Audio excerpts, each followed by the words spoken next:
Tyre झाला होता याचा पंक्चर म्हणून आला नाही. आता जबरदस्ती आणले म्हणून लेट घ्यायला लावलाय.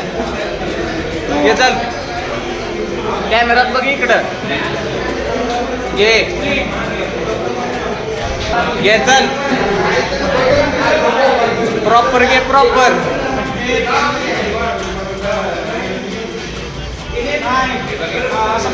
टायर पंक्चर झाला होता का बरं?